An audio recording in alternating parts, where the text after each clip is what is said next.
En piste pour le quart d'heure américain.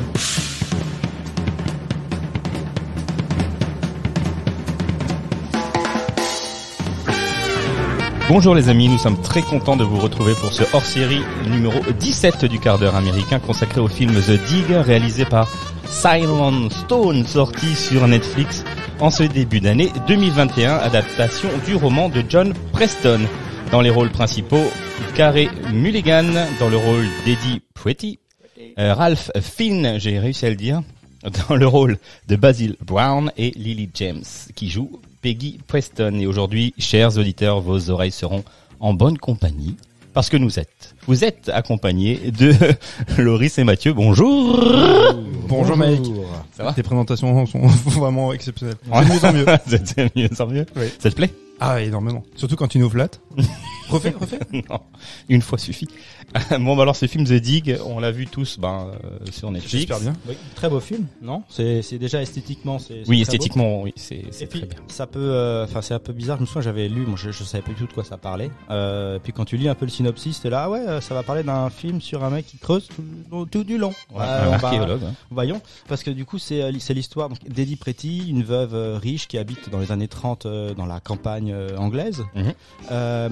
Et elle engage un terrassier, du coup Basil Brown, qui est plutôt bon à son job, puisque elle, je sais pas si elle le sait de base qu'il y a quelque chose d'intéressant derrière chez elle. Je sais plus comment. Elle est des monticules de terre. Des monticules, mais est-ce elle a un pressentiment. Elle a un pressentiment. Elle a un pressentiment comme quoi il y aurait quelque chose d'intéressant, qu'il y aurait des excavations à faire. Et effectivement, elle va trouver le fameux navire. Oui, voilà.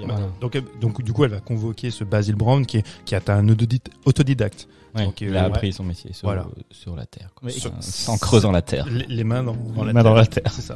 Qui creuse très bien, il engage quand même 2 autres mecs pour l'aider, mais petit à petit, ils se rendent compte qu'en fait, c'est effectivement, donc c'est un navire de je sais plus quelle époque, qui date de l'an 600, quelque chose comme ça, et ils trouvent petit à petit. C'est du 7e siècle, c'est le navire anglo-saxon du 7e siècle. Voilà, ils trouvent petit à petit des vestiges, et c'est là qu'ils se rendent compte que waouh, en fait, c'est ils ont une découverte de dingue, ouais. C'est potentiellement la plus grande découverte archéologique au monde au moment où ils le font. Et là, il y a forcément appâté par l'odeur du sang de tout ça. Le British Museum arrive, puisque eux, ils disent là maintenant. Toutes quéquettes dehors, ils arrivent. Toutes quéquettes dehors. En bord, on va vous prendre tout ça. Voilà, ils veulent. Nous les plus grands. Bien sûr, ils veulent un peu comme quand le FBI arrive sur une scène de crime. Ils arrivent et ils disent là, c'est pour nous maintenant. Les fouilles. Basil Brown, tu te barres. Tu nous as fait le début du travail, c'est sympa et tout, mais c'est pour le British Museum. Reprends ta pelle. Sachant que c'est ça. En fait, celle qui a le dernier mot, c'est la dame, c'est Edith Pretty, qui elle décide de vendre ou pas, et elle décide finalement de laisser la main à Basil, qui continue de creuser. Mais ce que j'ai trouvé intéressant en fait, c'est que il y a le British Museum, toute la clique qui débarque. Ouais. On pourrait penser que ce sont donc les antagonistes. En tout cas, très clairement, tu sais, dès le départ, on dit là, ils vont marcher sur les plates-bandes de Basil, et que ce sont les mauvais. C'est les mauvais, ouais. C'est les nazis, en fait, les mauvais. Ouais, mais non, mais le film se passe, c'est à la veille de la Deuxième Guerre mondiale. C'est ça. Non, mais en fait, on est là-dedans. On creuse pour déterrer un passé glorieux. Ouais. Pour en même temps s'éloigner d'un avenir qui est un peu désenchanté. Exactement. Et c'est vrai. C'est la Deuxième Guerre mondiale. Et en fait, tous ces personnages-là, à un moment donné, il y a une intrigue complémentaire, amoureuse, tu vois, avec ces deux personnages qui font partie de cette équipe, et très, très rapidement on se rend compte qu'on pourrait être identifiés comme des personnages un peu, des antagonistes un peu manichéens, comme par exemple on a ce personnage qui est le compagnon de Peggy, dont on pense qu'il est homosexuel, il part rejoindre son probable amant, mais il n'y a pas de manichéisme, il sera pas identifié comme le méchant. Les personnages se quittent en toute quiétude et avec beaucoup de dignité. Et c'est comme ça tout le long du film. C'est un film assez comment dire, reposant, un peu comment est-ce qu'on peut dire, relaxant, même dans l'esthétisme du film aussi. Quand il fait ses balades à vélo dans la campagne anglaise, déjà la photo, moi je la trouve assez remarquable. Oui, c'est un très beau film esthétiquement, photographie. C'est ça. C'est un film hyper contemplatif, une mise en scène très très gracieuse, un peu élégiaque. Ça peut faire penser, tu vois, au premier film de Terrence Malick. Même au dernier film, mais il y a pas le côté un peu pontifiant qu'on peut trouver chez Malick. C'est plus le cinéma de Malick, par exemple Les Moissons du ciel. Il y a une vraie pureté, une vraie grâce en fait dans sa mise en scène. On a toujours la caméra, elle est souvent à à fleur de champ de blé. Ouais, c'est tu vrai. vois, Ouais, elle est au niveau de la taille et puis elle est un petit peu, elle s'éloigne un petit peu, elle s'approche, tu vois, gracieusement. Très poétique, quoi. Ouais, c'est vraiment très beau. Mais je trouve sans être comme chez Malik, quelque chose de très pontifiant symboliquement. Tu sais, Malik, ce qui lui ferait, en fait, il ferait des petits inserts, tu vois, des inserts pour montrer, voilà, une fleur, un arbre, tu vois. Eux, non. Eux, c'est dans la continuité, en fait, c'est du mouvement. Et je trouve ça vraiment très beau. Petit aparté, il s'appelle comment ce film de Terrence Malick avec Brad Pitt? The Tree of Life. Ah, c'est Tree of Life. Et encore, The Tree of Life. Enfin, The Tree of Life, c'est vraiment, il y a une espèce de césure entre avant et après The Tree of Life. Ouais, moi, je l'aime bien. Mais tout ce qui va découler après sera effectivement très maniériste et très dans le symbolique. Alors que quand tu vois les premiers films de Malik, on retrouve ça dans The Dig, quelque chose de plus élégiaque, sans être dans la représentation, c'est graphique et pontifiante et dire, voilà, je vous montre en fait du symbole, à vous spectateurs de comprendre, en fait, enfin souvent avec des éléments un peu religieux, tu vois, ce genre de choses. Mais là il y a pas. Je trouve j'ai vraiment beaucoup aimé le film. J'ai du mal à expliquer pourquoi j'ai aimé ce film, mais j'étais happé pendant tout le temps du film. Mais t'as été happé par quoi? C'est les relations complexes que tu as, les mini-relations entre les personnages, parce que finalement ils s'introduisent dans l'histoire. L'intrigue globale du film, elle est pas si complexe. Elle est très simple. Et justement, cette simplicité du récit s'accompagne par une plus grande complexité, tu vois, des personnages qui ne sont jamais manichéens, on t'accompagne, on te fait des propositions, tu vois, des personnages, mais on te propose aussi, à travers les images, une certaine idée, tu vois, du cinéma, une certaine idée, tu vois, de ce que peut être, voilà, la grâce et au cinéma. J'ai du mal à exprimer, mais j'étais vraiment happé. J'ai trouvé ça très beau. L'acting, forcément, c'est aussi très juste quand même. Ralph Fiennes, moi je le trouve bon. Ouais, alors Ralph Fiennes, moi je l'aime beaucoup, il est un petit peu c'est un peu la Shakespeare Royal, tu vois, compagnie, tu vois. Il est un petit peu dans. J'incarne, tu vois, je suis très concentré. Alors Carey Mulligan, moi je la trouve exceptionnelle. Il y a eu un problème avec elle, enfin entre guillemets, puisque parce qu'elle est trop jeune. Parce que c'est donc une histoire vraie, un livre. Ouais. Et normalement, elle représente une dame qui avait, je crois, 55 ans, quelque chose comme ça. Et je crois que ça a débordé sur tout un débat qui est en ce moment à Hollywood. C'est la place des actrices de plus de 50 ans. Ouais. Voilà. Initialement, c'est Nicole Kidman qui aurait dû tenir le rôle. Ouais, exact. Et effectivement, donc ils sont remportés vers Carey Mulligan. Le cinéaste s'en est expliqué en disant que voilà, il faisait une interprétation. Oui, et il est pas en train d'adapter la vie de ce personnage-là, enfin de cette personne-là. Il fait sa propre interprétation. Mais effectivement, maintenant, ça a débordé sur cette polémique, qui est très intéressante parce que elle date pas d'hier. Effectivement, la plupart des actrices qui ont plus de 40 ans, elles subissent cette double peine qui veut que de une, ce sont des femmes, donc c'est compliqué de trouver des rôles, et en plus, ce sont des femmes de plus de 40 ans. C'est encore plus compliqué. Et oui, très honnêtement, c'est un débat qui s'entend. Au moment où tu le vois le film, si t'as pas connaissance de ce débat-là, de cette polémique, tu te laisses juste porter, c'était mon cas, par l'émotion que le film dégage. J'ai une question, tu disais tout à l'heure qu'il y avait, alors je sais pas si ça se distingue dans le cinéma, il y a des noms spéciaux pour ça. Les réalisateurs ou les scénaristes qui font des histoires très simplistes comme celle-ci et qui caractérisent leurs personnages, et d'autres au contraire qui font une histoire très alambiquée et qui ont pas une caractérisation des personnages.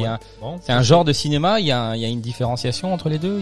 C'est des prises de position. C'est des prises de position ou c'est juste où tu peux dire je sais pas. Moi j'ai vu ça dans les séries par exemple. Je sais que par exemple les séries HBO, c'est très souvent des séries, des histoires simples avec des personnages très complexes. Voilà, par exemple. D'accord. Est-ce que c'est une prise de position? Est-ce que c'est quelque chose qu'ils veulent toujours faire? Le meilleur exemple, et on en a parlé très récemment, par exemple avec Vertigo, Alfred Hitchcock, ce sont des intrigues quand même relativement simples. Des fois, il y a un coup de théâtre, même parce que voilà, il ménage son suspense, mais c'est surtout la caractérisation des personnages qui doivent être des personnages forts pour que le public accepte, tu vois, d'être entraîné dans ce récit-là. Et vous êtes vous placez dans quelle école? Toi, tu préfères quoi? Moi, je suis seconde B. Moi, j'étais dans l'école. T'étais bien noté. Ouais, l'école Émile Matisse. c'est ça. Non, mais très honnêtement, ça dépend. Là, par exemple, ce type de cinéma, par moment, peut me rebuter quand je le trouve trop pontifiant. Là, je l'ai trouvé magnifique et j'adhère complètement. Et j'étais même surpris d'adhérer à ça parce que moi, les derniers films de Malik m'ennuient profondément, alors que le début de son cinéma me passionne. Mais je sais pas pour toi, Loris, mais je peux être aussi bien happé par une intrigue un peu complexe que par simplement un film comme celui-ci où on nous fait une proposition, tu vois, à travers l'image, à travers des plans. Moi, j'aime bien m'attacher au personnage. Du coup, vraiment, c'est vrai que quand on a l'histoire est au second plan, quoi. J'aime bien, ouais. Bah, moi, voilà, on parle des films d'Alfred Hitchcock, mais moi, j'ai toujours en tête ces séries où, c'est pas The Wire, Les Sopranos, ces séries HBO où t'as le temps de développer tes personnages. On n'est pas dans la même échelle. C'est pas un film. Ouais. On a le temps de raconter, si vous voulez. Mais moi, j'aime bien ça, justement, être vraiment dans le psyché des personnages et puis voilà, vivre avec eux, en fait, et bien comprendre les évoluer enjeux, dans l'histoire. Ouais, voilà, moi, c'est ce qui me plaît. Après. Mais pour The Dig, du coup, il y a encore un truc qui m'a un peu chiffonné. Il y a quand même la présence de la guerre dans le film. On la voit pas tant que ça arriver. On voit le type qui va s'engager, je crois, dans la Royal Army pour voler. Elle est présentée aussi là de manière très symbolique. Il y a une scène que je trouvais assez forte où tu les vois eux donc ils creusent pour faire ces fouilles là et dans le montage tu as alterné. Tu vois en fait des militaires qui eux posent des sacs de sable sur les monuments. Donc toi tu déterres un éventuel monument, un éventuel quelque chose qui est historiquement qui pourrait être important. Et toi tu essaies de les protéger et de les cacher quoi. Et voilà, parallèlement à ça, vous avez les militaires qui eux protègent masques et les monuments qui sont visibles par tous actuellement. D'ailleurs l'anecdote le bateau qu'ils ont déterré, il a été caché dans une station de métro pendant la guerre. Ah oui, ouais, j'ai vu ça. Pour éviter toute dégradation. Apparemment, ça a bien tenu. Mais c'est vrai que, en fait, sur la ligne 13. À Paris, c'est pas pareil. Effectivement. Mais c'est vrai que le conflit, en fait, il plane, il est sous-jacent. Mais c'est pas le propos du film. Ouais. Mais par contre, tu vois les avions voler de temps en temps. Tu donnes les avions. Mais du coup, en fait, ça donne un sens aussi à ce qu'ils font.